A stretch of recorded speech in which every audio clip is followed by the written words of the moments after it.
beginner. So with that said, we're going to go ahead and dive right into this tutorial. Now, a quick disclaimer, this might be a pretty long video, so you may want to grab some coffee or some sort of caffeinated beverage or something like that.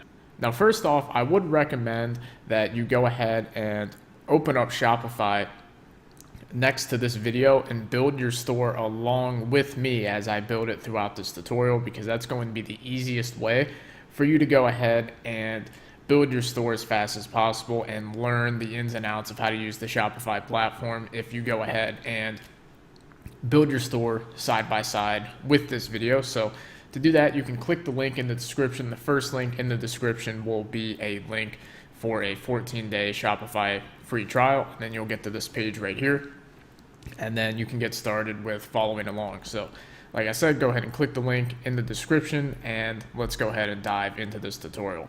So after you've brought up Shopify here, we just need to sign up with an email address, and you can use any email that you want. You can use a personal one here, and then we just need to put in a password, and then we need to put in our store name. Now, our store name doesn't really matter because we can go back and change this later, because what it's going to do is it's going to give us a myshopify.com domain with whatever we put as our store name here. However, you're going to want to go and actually buy a real domain name and not use the My Shopify domain anyway. So it really doesn't matter what you put here. So we'll just see if this is available. And then we create our store. So at this point, we just have to sit here and wait for this to finish up, and it's going ahead and setting up everything in the back end for us. And then we just have to fill in some information here. So it really doesn't matter what you put here, so you can really just pick whatever you want. And then hit next. And then we just need to fill in our personal information here. So I'm going to go ahead and fill this out, and I'm going to be right back. So I've filled this out, obviously, with some fake information here, and we're going to go ahead and, got to put in a random zip code as well. And we'll go ahead and enter our store. So now at this point, we're going to be brought inside of the back end of Shopify. So now you can see this is where we're going to be spending the majority of our time in this video. So I'm going to go ahead and pretty much walk you through everything on the back end here. So the first thing that we want to go ahead and do is we're going to go ahead and just click on online store right here.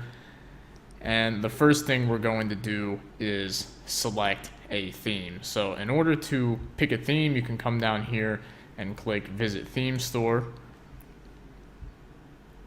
And then once this loads up, you can see there's a lot of different themes here. There's free ones, and then there's going to be paid ones as well. You can kind of just browse through here and decide which one fits the branding and the look of the store you're trying to go ahead and create. There's a good amount of themes here.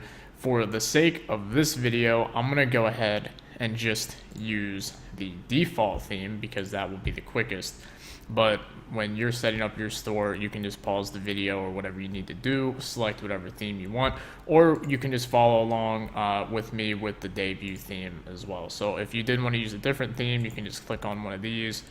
You can demo it, or you can just add it to your store here, and then you would activate it in here. So what we're going to go ahead and do now is click customize. So once we've selected our theme, we're going to click customize, and then we're going to come in here and start customizing our theme. So right now you can see that the site here is a complete skeleton. So the cool thing is when you have a theme with Shopify is that you start out with a skeleton already in place. You're essentially just filling it in with the necessary information and stuff like that. So we're going to just go ahead and start off right here at the header section. And the first thing we're going to do is put in a logo. So I've went ahead and created a sample logo that I'm going to use for this store. So we just select image, upload an image, and upload this one, and then hit select. And then we can go ahead and customize the logo size. So I'll make it a little bit bigger.